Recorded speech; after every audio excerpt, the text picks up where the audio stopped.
Colin, what's going on with the National Justice Party? Well, I think what's going on with the NJP is the inevitable. It was always a bit of a grift. It wasn't a serious party. It wasn't going to appeal to enough normal people. And the pool of donations was going to rapidly shrink as the initial excitement evaporated. And they were all going to start tearing chunks out of each other. And I think that's what we're seeing now. Right. So it's a collection of antisocial people, and this was inevitable. Well, in a way, they were social people. I mean, they had their own little society. They had their own little kind of cult group. But I think the problem is that they started to eat each other in a way. You know, they're like rats in a barrel. After a while, they start to feed on each other. Okay. And I want to get your big picture perspective on Russia's invasion of Ukraine. Where does this conflict stand in your estimate? Yeah, well, I think, you have to look at it in terms of ideology. And the ideology that Russia needs to continue fighting this war is the ideology that is currently established in a place like North Korea. And then you have to ask yourselves, are the Russian people, including the elites and the more populist stir-ins, are they ready to head in that direction? And my guess is that they are probably not ready to head in that direction. So if the pressure is maintained on Russia, I think Russia will definitely break. Who's winning right now? Is it the West or Russia? Well, the West is not fully involved, of course. This is a war in which one country has been attacked by the other, and we are sort of supporting one of the sides in order to half-heartedly prop up the international system. So it's really a question of of a dysfunctional global system, which we're not fully committed to. We're sort of half in and half out. Are America's interests being served by heavily subsidizing and supporting Ukraine in this conflict? Well, it all depends, because it depends how things turn out. But I would say, generally speaking, yes, they are, because America is a country that does benefit from the global system. But America is not the only country. I think almost every single country in the world benefits from a global system, because once you remove the global system, then you get into a kind of free-for-all. And then you have countries that fancy their chances taking on other countries. And then very quickly, that's going to escalate into all sorts of pointless, intractable wars. So we all kind of benefit from a global system. Of course, you might take the alternative alt-right view that war is a good thing because it makes men harder and tougher and stronger, and it creates more militaristic and disciplined and traditionalist societies, blah, blah, blah. But of course, a lot of people get killed in the process. And if Russia gets its way, what would that look like, and what would be the repercussions? Well, it's kind of hard to see Russia entirely getting its way, because if Russia gets its way temporarily in terms of scoring a temporary victory over the Ukraine, that doesn't really mean that Russia has reached a stable point, because that just reinforces Putin's grip on power, and that just makes Russia more toxic. So Russia has to sort of come back to the rest of the world by going through Putin. So Russia will win when it kind of gets rid of Putin, I think. So you're saying that replacements for Putin would not have similar designs on at least parts of Ukraine? Possibly they would, but the thing is, like, Putin had a certain amount of credibility. He was somebody that Western leaders could meet, and of course they frequently did. People could sit down with him, they could phone him up, they could do deals. You know, Macron, Merkel, all these people used to frequently discuss things with Putin and reach various kinds of agreements. And, you know, he was taken at his word. And I think he's kind of like blown that credibility. So it's very, very difficult for Russia under Putin to sort of make any kind of stable arrangements with the rest of the world. And that's going to be a real handicap to the Russian government. Now, if there was some sort of, Putin suddenly got ill or decided to step down for whatever reason, and a new guy was put in, the new guy would have a certain amount of credibility because he was a new guy. He hadn't so blatantly kind of broken his word. He hadn't so blatantly lied.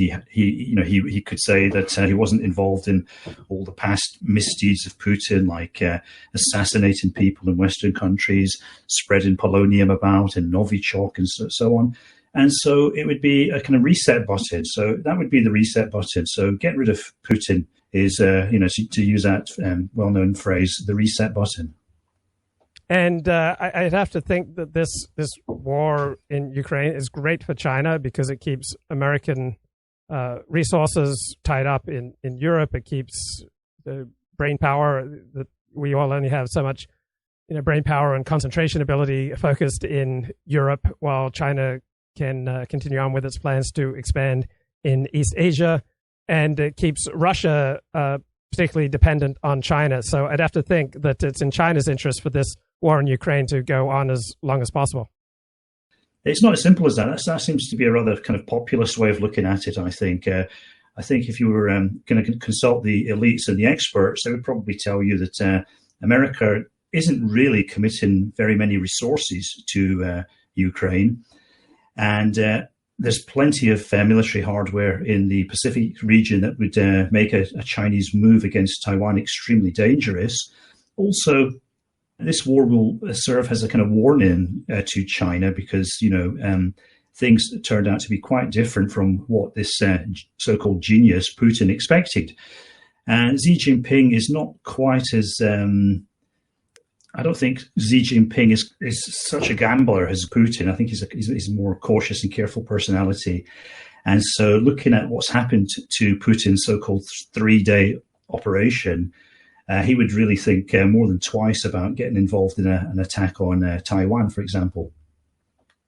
And it seems like the Biden administration is desperate to at least keep Ukraine propped up through the 2024 election, because if the Congress doesn't come through with support for Ukraine and Ukraine collapses, I expect that would be bad for Joe Biden's re-election chances. Does that seem right? Well, I don't think the Ukraine will collapse. I mean, because to collapse, you need to have something to collapse to. I mean, the Russians have suffered very, very badly from this war, and they wouldn't be in a position to take over Ukraine if, even if they managed to pull off some fluke victory. I mean, there could be some sort of political collapse, but I don't think that's on the cards either. But, that would depend upon monitoring the situation. I think probably, I haven't looked into this in any depth or read any sources on this, but I would assume that morale is reasonably good in the Ukraine. When you're a country that has been suddenly invaded by another country, most people tend to rally round, and there's not much else to do, really. You have to stand and fight. And so I think that will bolster the Ukrainians. If there was going to be a political collapse, I think the Western deep states would probably have a forewarning of that, and they would be able to do something to sort of preempt it, because it would have to be an illegal operation, any political collapse. So I don't think that's on the cards. I think this is going to grind on. It's going to be a bit of a stalemate for a while. And, this is all tied into the Russian election cycle now. And people are saying that once Putin has his fake election in March next year, he's going to call for a mass mobilization, and maybe that's his last throw of the dice. If the Russian people are prepared to swallow that, if he's able to mobilize another few 100,000 people, will that make any difference? And maybe it won't. Maybe the Ukraine will be able to sit back there and keep taking pot shots at these desperate Russian meat wave attacks. So it's not looking particularly good for anybody right now, but it's definitely not looking good for the Russians. So I think there's a lot of unjustified optimism on the kind of pro-Russian side, which is kind of natural because all these people are emotionally motivated to, think what they think. And how's Rishi Sunak doing? He seems to be a highly competent prime minister, but faces a very tough re-election fight. Yeah, he's just not clicking with the voters for some reason. I wonder what that could be. He's doing a great job. He's a nice guy. He's smart. He's good looking. It's almost like a perfect platonic ideal of a British government, but somehow it's just not clicking with the voters. I just can't put my finger on that. Very, very, very mysterious. Yeah, and people should check some of your short pods and other work explaining what's going on, as England will appear to many people as being increasingly ruled by a South Asian elite. Israel, Gaza, Iran, Hezbollah, anything in this fight that has grabbed your attention over the last few weeks? Well, I'm sort of very concerned about the fate of the Gazans, as you can well imagine. And also, we have this problem about Israel, because I think Israel's kind of holding together at the moment. But before this Gazan war, or Palestinian war, I guess we should really call it, before this flared up, Israel was really falling apart in lots of ways. There was all sorts of schisms and divisions going on. People wanted to get rid of the Netanyahu government. The Netanyahu government wanted to fuck around with the constitution. Of course, Bibi survives by patching together these increasingly weird-looking coalitions. So the war has kind of put Israeli politics on hold, I think, and it's quite interesting that happened, because Hamas had to just sit there and do nothing, and things would have probably gone in their direction. But rather than do that, they decided to launch this attack on Israel, and this has kind of kept the status quo in place. And at some point, though, that kind of Hamas effect is going to wear off, and then we're going to revert back to Israeli politics. And then there's quite a good chance that Bibi will be kicked out, and some sort of peace deal will probably be patched up, some sort of ceasefire, and then a peace deal, and there'll be a bit of rebuilding in Gaza, and there'll be the usual rubbish going on in the West Bank, and nothing really much will have changed, except maybe there'll be one or two more settlements in the West Bank. So this sort of gradual nibbling away kind of approach that Israel is employing. But it might swing the other way, because if the Netanyahu government falls, another government might come in which might be willing to kind of look at the situation more radically and try to establish a permanent peace. But I think it's just generally going to be very, very hard in the long run, whatever happens, for Israel and the Palestinians to ever live in peace. And it's very, very hard for either the Palestinians or the Israelis to kind of finally resolve that in a kind of conclusive way. So I just think this is going to smolder on for the next few decades and become increasingly tedious for people who take an interest in it. Yeah, what do you make of Joe Biden flying to Israel during a time of war? It just seemed like a bizarre choice. Not really, no. I mean, he's trying to, at that time, there was a genuine fear that this could escalate. A lot of people thought, with Israel doing a Dresden on Gaza, that it would bring in Hezbollah. And if Hezbollah came in, that would cause very, very serious problems for Israel. And then that would kick things off with the Iranians, because first of all, let's remember that Hezbollah is in a position to do quite a lot of harm to Israel. I believe Israel has quite a lot of gas out to sea. And so there's these drilling rigs or gas rigs which pump gas. And those are very easy targets if you have a lot of rockets. Also, Israel has most of its water, drinking water, comes from desalination plants. And those can be located quite clearly and targeted. So Hezbollah could do quite a lot of damage to Israel. Israel would then blame that quite rightly on Iran. And Israel can do quite a lot of damage to Iran. So there was a real danger of this war escalating. And I think Joe Biden's first concern, and I guess he should be praised for this, was to get on top of the situation and keep a lid on things and just keep it between the two parties directly involved.